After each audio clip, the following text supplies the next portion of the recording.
বিসমিল্লাহির রহমানির রহিম। আসসালামু আলাইকুম ওয়া রাহমাতুল্লাহ। আজ আমরা এক ভারতীয় ছেলের সম্পর্কে একটি এমন সত্য ঘটনা জানব, যেখানে একটি ভারতীয় ছেলে কাজ করার জন্য সৌদি আরবে গিয়েছিল। সেখানে গিয়ে এক সৌদি কাফিলের ঘরে খুব নিষ্ঠার সঙ্গে কাজও করে অনেক অর্থ উপার্জন করেছিল। কিন্তু যখন তার ফিরে আসার সময় হয়, তখন তার কাফিলের স্ত্রী অভিযোগ করে যে সে আমার সঙ্গে জোর জবরদস্তি করেছে, মানে এই ভারতীয় ছেলেটি আমাকে রেপ করেছে। এই বিষয়টি কোর্টে যায় আর ওই সময় ওই ভারতীয় ছেলেটিকে জর্জের সামনে নিয়ে যাওয়া হয়।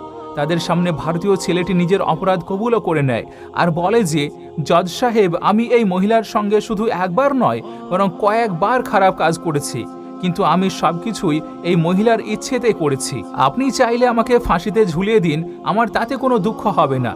এরপর জজ সাহেব ভারতীয় ছেলেটির সঙ্গে যা করেছিল তা জানলে আপনার লোম দাঁড়িয়ে যাবে, আপনিও হতবাক হয়ে যাবেন। এই জন্য এই ভিডিওটি আপনাদের জন্য খুবই গুরুত্বপূর্ণ একটি ভিডিও। আর এমন লোকেরা ভিডিওটি অবশ্যই দেখবেন যারা সৌদি আরবে থেকে কাজ করছেন। তো আপনি শুধুমাত্র ভিডিওটিতে একটি ছোট লাইক করে আমাদের সঙ্গে শেষ পর্যন্ত জুড়ে থাকুন। আজ আমরা যেই ছেলেটির সত্য ঘটনা জানতে চলেছি, সেই ছেলেটির নাম হলো মিরাজ আলম। সে রাজস্থানের আজমির শহরের পাশের একটি গ্রামের বাসিন্দা। মিরাজ আলমের কাহিনী হলো, যখন তার বিয়ে হয় তখন তার স্ত্রী তাকে পছন্দ করেননি। তার স্ত্রীর মতে মিরাজ আলম পুরুষত্বহীন, এই জন্য সে তার সঙ্গে থাকতে পারবে না। আর শেষ পর্যন্ত দুই স্বামী স্ত্রীর মধ্যে এই বিষয়টি নিয়ে তালাকও হয়ে যায়। এরপর কোনো রকমে মিরাজ আলম নিজেকে সামলায় আর একই সাথে সে ভাবতে থাকে যে সে এখন আর এখানে থাকবে না, কারণ এখন যদি সে দেশে থাকে তাহলে মানুষ তাকে পুরুষত্বহীন বলে ডাকবে, সবাই তাকে তিরস্কার করবে। এই জন্য সে এখন সৌদি আরবে যাবে আর 2-4 বছর সেখানেই থাকবে।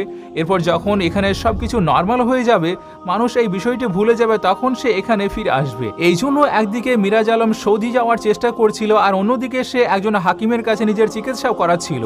হাকিম তাকে কিছু জড়িবুটি দিয়ে বলল যে সে যেন এগুলো খায় আর 1 মাস পর সে যেন নিজের চেক আপ করায়, তাহলে সে পার্থক্য বুঝতে পারবে। এখন মিরাজ আলম একদিকে ওই ওষুধগুলো খাচ্ছিল আর অন্যদিকে সৌদি যাওয়ার চেষ্টাও করছিল। এমন করতে করতে একদিন মিরাজ আলমের ভিসাও এসে পড়ে আর এইভাবে সে সৌদি আরবে চলে যায়। এখন যখন সে সৌদি আরবে যায় তখন সেখানে সে ওই কাজ পায় না যেই কাজের সম্পর্কে তাকে বলা হয়েছিল, বরং তাকে সেখানে একটি জঙ্গলে নিয়ে যাওয়া হয় আর সেখানে অনেকগুলো ছাগল ছিল। সেই ছাগলগুলোকে চড়ানোর কাজে লাগিয়ে দেওয়া হয়। 20 ঘন্টা ধরে তাকে কাজ করানো হতো, কিন্তু পরিবর্তে তাকে ঠিকমতো খাবার দেওয়া হতো না। এই বিষয় নিয়ে সে খুবই বেশি চিন্তিত হয়ে পড়ে। এই জন্য একদিন মিরাজ আলম ওই আরবিয়ানের ঘর থেকে পালিয়ে যায় আর পরে নিজের এক বন্ধুর কাছে গিয়ে সে বেআইনিভাবে সেখানেই থাকতে শুরু করে আর অন্য একটি কাজ খুঁজতে শুরু করে। এরই মধ্যে মিরাজ আলমের এক আরবিয়ানের সঙ্গে দেখা হয় যে পশু কেনাবেচার কাজ করত। তার কাছে একটি গাড়িও ছিল, যার জন্য সে ড্রাইভার খুঁজছিল। মিরাজ আলম ওই আরবি মানুষটিকে তার সকল বাধ্যবাধকতা খুলে বলল যে সে কিভাবে এখানে এসে ফেঁসে গিয়েছে। সে ড্রাইভিং করার জন্য এখানে এসেছিল, কিন্তু তাকে জঙ্গলে ছাগল চড়ানোর কাজ দিয়ে দেওয়া হয়, খাবারও দেওয়া হতো না।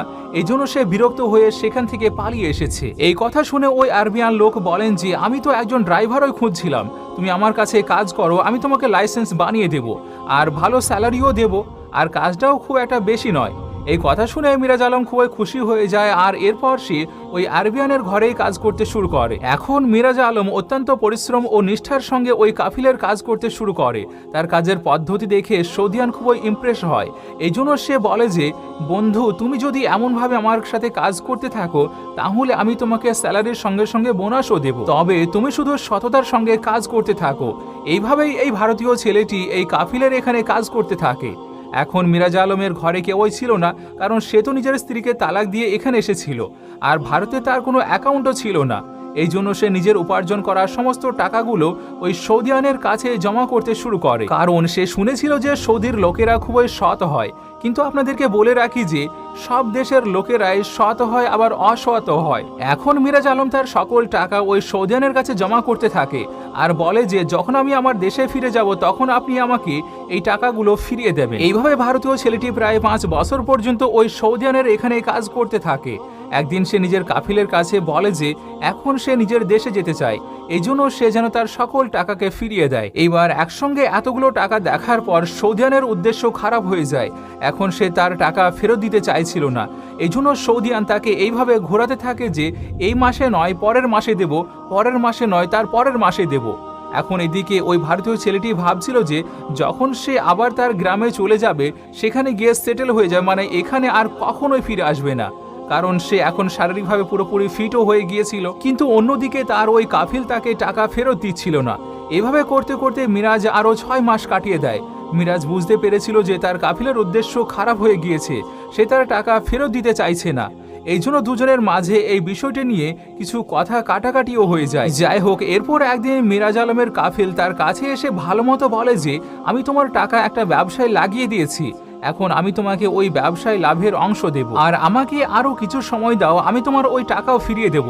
এরপর কাফিল ভালোভাবে তাকে নিজের ঘরে নিয়ে যায় আর তাকে সেখানেই থাকার ব্যবস্থা করে দেয়, আর বলে যে এখন থেকে তুমি আমার ঘরে কাজ করবে, আমার স্ত্রীকে শপিং করিয়ে দিও আর ঘরের কিছু কাজও করে দিও। এখন ওই ভারতীয় ছেলেটি সৌদিয়ানের ঘরে থেকে কাজ করতে শুরু করেছিল, কিন্তু অন্যদিকে সৌদিয়ানের মনে অন্য কিছু চলছিল। একদিন ওই সৌদিয়ান নিজের স্ত্রীকে তার পুরো প্ল্যান বুঝিয়ে দেয় যে তাকে কি কি করতে হবে। এরপর ওই সৌদিয়ান নিজের ঘরে একটি ফাংশন রাখে। ফাংশনের সময় কাফিলের স্ত্রী মিরাজ আলমকে তার কাছে ডাকে আর বলে যে আমাকে এখানে কিছু জিনিসপত্র এনে দাও। এখানে এই আরবিয়ান শেখও এত চতুর ছিল যে সে তার কিছু বন্ধুকে নিজের ঘরে ডাকে আর তাদেরকেও নিজের প্ল্যান বুঝিয়ে দেয়। এরপর মিরাজ বাজার থেকে ওই জিনিসপত্রগুলো নিয়ে এসে কাফিলের স্ত্রীকে দিয়ে নিজের রুমে চলে যায়। কিন্তু কিছুক্ষণ পর কিছু আরবিয়ান মিরাজের রুমে আসে আর তার রুমে জোরে সোরে একটা লাথি মেরে রুমের দরজাটা খুলে ফেলে, আর পরে মিরাজ আলমকে মারধর করতে শুরু করে। মিরাজ আলম বলে যে আপনি আমাকে মারধর করছেন কেন, আমি কি অপরাধ করেছি? তখন তারা বলে যে তুমি তোমার কাফিলের স্ত্রীর সঙ্গে অসভ্যতা করেছো, তুমি তাকে ধরার চেষ্টা করেছো, তুমি তার সঙ্গে জবরদস্তি করেছো, গিয়ে দেখো সে কিভাবে কান্না করছে, আর বলছেন যে তুমি জিনিসপত্র দেওয়ার বাহানায় তার হাত ধরেছো। এতটুকু শুনেই মিরাজ আলম বুঝে যায় যে এই লোকেরা তাকে ফাঁসানোর চেষ্টা করছে। এরপর সেখানে পুলিশ আসে আর তারপর ভারতীয় ছেলেটিকে গ্রেপ্তার করে নিয়ে সোজা জেলে ঢুকিয়ে দেয়। এখন আপনাদেরকে বলে রাখি যে সৌদি আরবের নিয়ম হলো সেখানে খুব দ্রুত কোর্টের কার্যক্রম শুরু হয়ে যায় আর খুব তাড়াতাড়ি রায় দিয়ে দেওয়া হয়। আমাদের এখানকার মতো সৌদি আরবে কেস পেন্ডিংয়ে পড়ে থাকে না। এই কারণে কোর্টে জজ বসলে তার সামনে মিরাজ আলমকে হাজির করা হয়। তখন জজ সাহেব বলেন যে তোমার উপর অভিযোগ রয়েছে যে তোমাকে তোমার কাফিল নিজের ঘরে জায়গা দিয়েছেন, তোমার উপর ভরসা করেছেন আর তুমি তার স্ত্রীর হাত ধরে ফেলেছো, তার সঙ্গে জবরদস্তি করার চেষ্টা করেছো। তুমি কি জানো যদি তোমার উপর আনা এই অভিযোগ সত্য প্রমাণিত হয় তোমাকে পাথর মেরে মেরে হত্যা করা হবে, কারণ এখানে এই গুনার কোনো ক্ষমা নেই। এখন মিরাজ আলম কি বলবে, বেচারা সে তো চুপ করে দাঁড়িয়ে থাকে, মানে সে কিছুই বলতে পারে না। এরপর জজ সাহেব সামনে থাকা কাফিলের স্ত্রীর কাছে জিজ্ঞেস করে বলো এই ছেলেটি তোমার সঙ্গে কি কি করেছে। এখন ওই কাফিলের স্ত্রী এমনিতে তো খুবই নেক ও ভালো মহিলা ছিলেন, কিন্তু এই সময়ে সে নিজের স্বামীর চাপে মিথ্যা স্বীকারোক্তি দিচ্ছিল। এই কারণে তার মুখ ফ্যাকাশে হয়ে গিয়েছিল আর তার জবানও তার সঙ্গ দিচ্ছিল না। এরপর কাফিলের বিবি বলতে থাকে যে জজ সাহেব আমি এই ছেলেটিকে কিছু জিনিসপত্র আনতে বলেছিলাম, তখন সে জিনিসপত্র আমার কাছে নিয়ে আসে, আর ওই সময় ঘরে কেউই ছিল না, আমি একা ছিলাম। এই জন্য সে সুযোগ বুঝে আমাকে টাচ করে, আমার সঙ্গে জবরদস্তি করা শুরু করে। তখন আমি চিৎকার করা শুরু করি আর এই দেখে সে আমাকে ছেড়ে সেখান থেকে পালিয়ে যায়। যখন সেই আরবিয়ানের কাছে জিজ্ঞেস করা হয় তখন সেও বলে যে আমি এই ছেলেটিকে খুবই ভালো ভেবেছিলাম, আমি তার উপর ভরসা করেছি আর সে তো আমার স্ত্রীর উপর খারাপ নজর দিয়ে বসেছে। জজ সাহেব তাকে এমন শাস্তি দেওয়া হোক যা দেখে পরবর্তীতে কেউ যেন কোনো নারীর দিকে খারাপ নজর দেওয়ার সাহস পায় না। এরপর কোর্টে সবার কথা শোনা হয়, কিন্তু ওই দিন রায় শোনানো হয়নি। মিরাজকে আবারও জেলে পাঠিয়ে দেওয়া হয় আর পরবর্তী তারিখ দিয়ে দেওয়া হয়। এরপর ওই ভারতীয় ছেলেটি আবারও জেলে চলে আসে আর তার সাথে জেলে এমন এক কয়েদির দেখা হয় যিনি একজন পাক্কা খেলোয়াড় ছিলেন। তিনি জিজ্ঞেস করেন যে ভাই তুমি কি অপরাধ করেছো। এরপর ভারতীয় ছেলেটি বলে যে আমি এক আরবিয়ানের চক্করে ফেঁসে গিয়েছি, আমার 6 বছরের উপার্জন এক আরবিয়ানের কাছে আটকে রয়েছে। যখন আমি তার কাছে আমার টাকা চাইলাম তখন সে আমার উপর মিথ্যা অপবাদ দেয়। এখন সে বলছে তুই আমার স্ত্রীর সঙ্গে জবরদস্তি করেছিস, আমার স্ত্রীর সাথে খারাপ কাজ করেছিস। এখন ওই দ্বিতীয় কয়েদি বড় খেলোয়াড় ছিল, তিনি বললেন যে এখন আমি তোমাকে যেমনটা বলবো তুমি কাল কোর্টে ঠিক তেমনটাই বলবে। এখন তুমি শাস্তি তো পাচ্ছই, তাহলে যদি তুমি এই কথা বলে দাও আর বিষয়টি ফাঁস হয়ে যায় তখন তোমাকে শাস্তি দেওয়া হবে না, বরং ওই আরবিয়ানও শাস্তি পাবে আর তুমি তোমার টাকাও ফিরে পাবে। ওই কয়েদির কথাগুলো শুনে মিরাজ আলম অনেক খুশি হয়। এখন সে পরবর্তী তারিখের জন্য অপেক্ষা করতে থাকে। এরপর একদিন পরবর্তী তারিখও এসে পড়ে, তখন কোর্টে আবারও একবার মিরাজ আলমকে নিজের পক্ষ থেকে কিছু বলার সুযোগ দেওয়া হয়। জজ সাহেব বললেন যে আমরা শেষবারের মতো জিজ্ঞেস করছি তুমি এই অপরাধ কোন কারণে আর কি উদ্দেশ্য করেছো। এমন কথা শুনে ওই ভারতীয় ছেলেটি উত্তর দেয় জজ সাহেব কেমন কথা বলছেন, আমি শুধু চেষ্টাই করিনি, বরং আমি তো কয়েকবার ওই মহিলার সঙ্গে শারীরিক সম্পর্ক করেছি। আমি এই মহিলার সঙ্গে এটি করতে সত্যি উপভোগ করি। এই মহিলা নিজেই আমার কাছে আসতো, কিন্তু এখন জানি না কেন এই মহিলা নিজের স্বামীর ভয়ে নাকি অন্য কোনো কারণে আমার উপর মিথ্যা অপবাদ দিচ্ছেন। যখন আমার কাফিল ঘরে থাকতেন না, তখন এই মহিলা আমার রুমে এসে পড়তেন আর নিজের কাপড় খুলে আমার সামনে দাঁড়িয়ে থাকতেন আর বলতেন যে আমার সৌদিয়ান স্বামীর তো পুরুষত্ব নেই, সে কিছু করতে পারে না, তুমি একজন যুবক ছেলে, এই জন্য আমি তোমার সঙ্গে বেশি খুশি হই। হে জজ সাহেব, এখন আমি কি করতাম? আমি তার সঙ্গে খারাপ কাজ করতে বাধ্য হয়ে যেতাম। মিরাজ আলম কোর্টে সকল কথা খুবই সাহসের সঙ্গে বলছিল। সে জানতো যে এমনিতেও সে মরবে, কিন্তু যদি আসল কথাটি ফাঁস হয়, যদি তার তীর নিশানা লেগে যায়, তাহলে হতেও পারে সে ক্ষমা পেয়ে যাবে। তো এমন কথা শুনে জজ সাহেব রাগে লাল হয়ে গেলেন আর বললেন যে এই ছেলেটি কেমন খারাপ কথা বলছো। এখন কাফিলের বিবি যেহেতু একজন ভালো মহিলা ছিলেন, কিন্তু তিনি নিজের স্বামীর চাপে পড়ে এই ধরনের কথা বলতে বাধ্য হয়েছিলেন।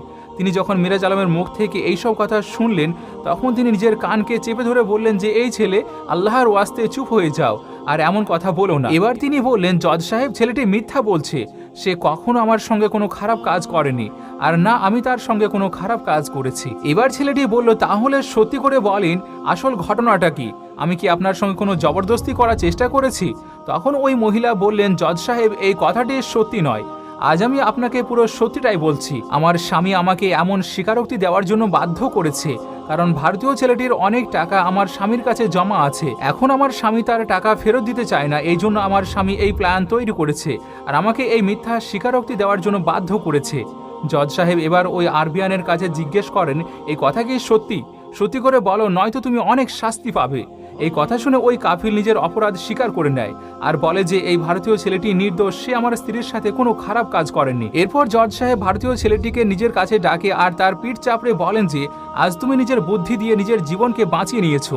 যদি এরা তোমার বিরুদ্ধে এইভাবে স্বীকারোক্তি দিতে থাকতো আর যদি তুমি নিজের পক্ষ থেকে কিছুই না বলতে, তাহলে হয়তো তুমি বাঁচতেই পারতে না, আর আমি এইভাবে না জেনে এক নির্দোষ ছেলেকে ফাঁসিতে ঝুলিয়ে দিতাম। এরপর জজ সাহেব ওই কাফিলের থেকে ভারতীয় ছেলেটির সব টাকা আদায় করিয়ে দেয় আর ওই দুই স্বামী স্ত্রীকে 2 বছরের শাস্তিও শোনানো হয়। এছাড়াও জজ সাহেব মিরাজ আলমকে তার টাকা পাইয়েই দেয়নি, বরং তার টাকা যে ব্যবসায় লাগানো হয়েছিল তার লাভের 50% তাকে দিয়েছিলেন। তারপর মিরাজ আলম তার সব টাকা নিয়ে নিজের গ্রামে ফিরে আসে আর এখানে এসে সে দ্বিতীয় বিয়ে করে নেয় আর এখন সে হাসি খুশি নিজের জীবনকে কাটাচ্ছে।